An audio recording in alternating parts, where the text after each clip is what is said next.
নমস্কাৰ প্ৰিয় দৰ্শক, আন এটা গুৰুত্বপূৰ্ণ ভিডিঅ'লৈ আপোনাক স্বাগতম জনাইছোঁ।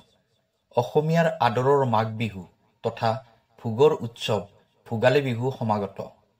এই মাঘ বিহু তথা ভোগালী বিহুৰ দিনা ৰাতিপুৱা মেজিৰ জুইত অৰ্পণ কৰিব এটা বস্তু। ইয়াৰ পিছত আপোনাৰ জীৱনত হ'ব এক আচৰিত চমৎকাৰ। লগতে মাঘৰ বিহুৰ দিনা এইটো বস্তু কাকো ভুলতেও নিদিব। প্ৰিয় দৰ্শক, আছামিজ এষ্ট্ৰলজিলৈ আপোনাক স্বাগতম জনাইছোঁ। মই এষ্ট্ৰলজাৰ ধীৰেশ শৰ্মা। ভিডিঅ'টো শ্বেয়াৰ কৰি দিব আৰু কমেণ্টত লিখিব জয় মা লক্ষ্মী। প্ৰিয় দৰ্শক, যদি আপোনাৰ ব্যক্তিগতভাৱে কিবা সমস্যা হৈ আছে তেনেহ'লে ভিডিঅ'ৰ স্ক্ৰীণত দিয়া নাম্বাৰত আমাৰ সৈতে যোগাযোগ কৰিব। আমি আপোনাৰ সমস্যাসমূহ সমাধান কৰিবলৈ চেষ্টা কৰিম। লগতে আপোনাক তথা আপোনাৰ পৰিয়ালৰ সকলোকে মাঘ বিহু তথা ভোগালী বিহুৰ আন্তৰিক শুভকামনা জনাইছোঁ। এতিয়া হওক ভিডিঅ'ৰ পৰৱৰ্তী অংশলৈ যাওঁ। আজিৰ এই ভিডিঅ'টো আপোনাৰ বাবে বহুত গুৰুত্বপূৰ্ণ হয়, সেয়েহে ভিডিঅ'টো স্কিপ নকৰাকৈ শেষলৈ চাই থাকিব।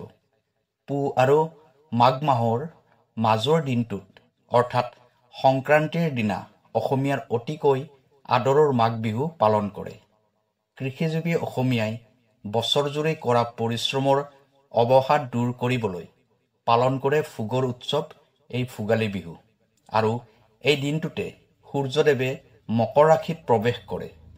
সেইবাবে এই দিনটোক মকৰ সংক্ৰান্তি বুলিও কোৱা হয়। মকৰ সংক্ৰান্তিৰ এই উৎসৱটো ভাৰতবৰ্ষৰ বিভিন্ন ৰাজ্যত বিভিন্ন নামেৰে পালন কৰা হয়। এই মকৰ সংক্ৰান্তিৰ উৎসৱটো হিন্দুৰ দিনপঞ্জীত সূৰ্যদেৱৰ নামত উৎসৰ্গিত কৰা এটা উৎসৱ। সেয়েহে এই মকৰ সংক্ৰান্তি তথা মাঘৰ বিহুৰ দিনা ৰাতিপুৱাই যদি জুইত এই তিনিটা বস্তু আপুনি অৰ্পণ কৰিব পাৰে তেনেহ'লে এই উপায়টোৰ দ্বাৰা আপোনাৰ জীৱনত সুখ সমৃদ্ধি বৃদ্ধি হ'ব। আপোনাৰ জীৱনত যথেষ্ট পৰিমাণে উন্নতি হ'ব। লগতে সূৰ্যদেৱৰো আশীৰ্বাদ লাভ কৰিব আপুনি আৰু অগ্নিদেৱৰ পৰম কৃপাদৃষ্টি আপুনি লাভ কৰিব পাৰিব। উৰুকাৰ ৰাতিটো মেজিৰ ওচৰতে থাকি পিছদিনা অৰ্থাৎ মাঘ বিহুৰ দিনা ৰাতিপুৱা স্নান কৰি মেজি জ্বলোৱাটো বছৰ বছৰ ধৰি পৰম্পৰা চলি আহিছে। কিন্তু এই দিনটোতে মেজিৰ জুই জ্বলি থাকোঁতে যদি এই বিশেষ উপায়টো কৰা হয় তেনেহ'লে আপুনি এই উপায়টোৰ মাধ্যমত অগ্নিদেৱৰ আশীৰ্বাদ লাভ কৰিব পাৰিব। জীৱনৰ পৰা বাধা বিঘিনিবোৰ অপায় অমংগলসমূহ দূৰ হ'ব। লগতে উন্নতি তথা প্ৰগতিৰ দিশে আগুৱাই যাব পাৰিব। সেয়েহে মকৰ সংক্ৰান্তি তথা মাঘ বিহুৰ দিনা ৰাতিপুৱা উঠি স্নান আদি কৰি আহি এই উপায়টো নিশ্চয় কৰিব। সেয়েহে আজিৰ এই ভিডিঅ'টোত আমি জানিব পাৰিম মাঘ বিহুৰ দিনা মেজিৰ জুইত কি বস্তু অৰ্পণ কৰিব লাগে। লগতে জানিব পাৰিম মাঘ বিহুৰ দিনা তথা মকৰ সংক্ৰান্তিৰ দিনা কি বস্তু আনক দিয়াটো একেবাৰে উচিত নহয়। এই উপায়টো কৰাৰ বাবে মাঘ বিহু তথা মকৰ সংক্ৰান্তিৰ দিনা ৰাতিপুৱা শুই উঠি স্নান আদি কৰি লৈ শুদ্ধ বস্ত্ৰ পৰিধান কৰি এগছি চাকি জ্বলাব। তাৰপিছত এটা পাত্ৰ ল'ব। পাত্ৰটোত যিকোনো ল'ব পাৰিব। সেই পাত্ৰটোত অলপ হালধি গুড়ি, অলপ ঘি আৰু অলপ গুড় ল'ব। সেইখিনি বস্তু পাত্ৰটোত মিহলি কৰি ল'ব।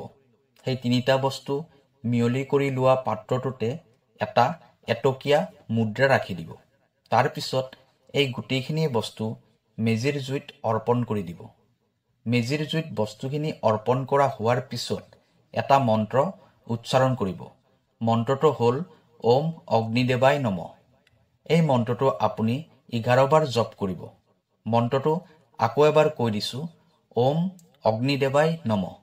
এই বিশেষ উপায়টো কৰাৰ ফলত আপুনি অগ্নিদেৱৰ আশীৰ্বাদ পাব। জীৱনৰ পৰা সকলোবোৰ দুখ কষ্ট অপায় অমংগল আপোনাৰ দূৰ হ'ব আৰু জীৱনত আপোনাৰ বহুত উন্নতি হ'ব। কৰ্মক্ষেত্ৰত হৈ থকা বাধাবোৰ আঁতৰি যাব।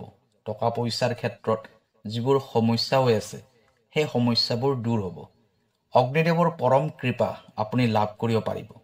সেয়েহে অলপ কষ্ট কৰি হ'লেও মাঘ বিহুৰ দিনা ৰাতিপুৱা শুই উঠি এই উপায়টো আপুনি নিশ্চয় কৰিব।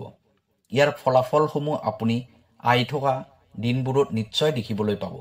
এইটো উপায় একেবাৰে সৰু আৰু সহজ উপায় হয়। এই উপায়টো সকলোৱে কৰিব পাৰিব। সম্পূৰ্ণ শ্ৰদ্ধা ভক্তি বিশ্বাসেৰে যদি আপুনি মাঘ বিহু তথা মকৰ সংক্ৰান্তিৰ দিনা ৰাতিপুৱা আপুনি এই উপায়টো কৰিব পাৰে, তেনেহ'লে অগ্নিদেৱ আৰু সূৰ্যদেৱৰ কৃপাত আপোনাৰ জীৱনৰ পৰা সকলোবোৰ দুখ কষ্ট হতাশা সমস্যা দূৰ হৈ যাব।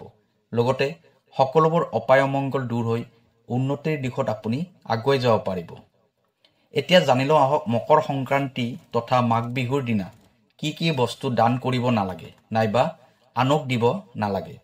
এই বস্তুবোৰ দান কৰিলে তথা আনক দিলে আপুনি দৰিদ্ৰতাৰ ফালে গতি কৰিব লগা হ'ব পাৰে। হিন্দু ধৰ্মত মকৰ সংক্ৰান্তি তথা মাঘ বিহুৰ বিশেষ মহত্ব আছে।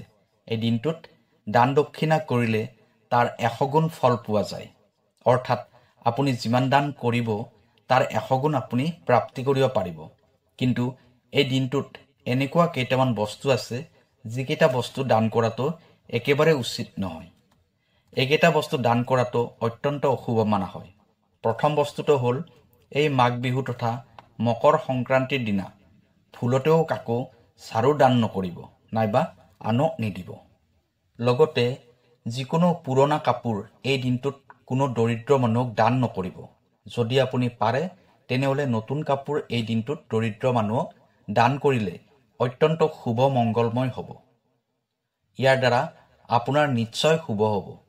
আপুনি নিশ্চিত ৰূপত শুভ ফল প্ৰাপ্তি কৰিব পাৰিব। এই দিনটোত আপোনাৰ ঘৰত থকা গংগাজল আনক নিদিব। বেলেগ দিনত আপুনি গংগাজল আনক দিব পাৰিব, কিন্তু এই মাঘ বিহুৰ দিনা গংগাজল কাকো নিদিব।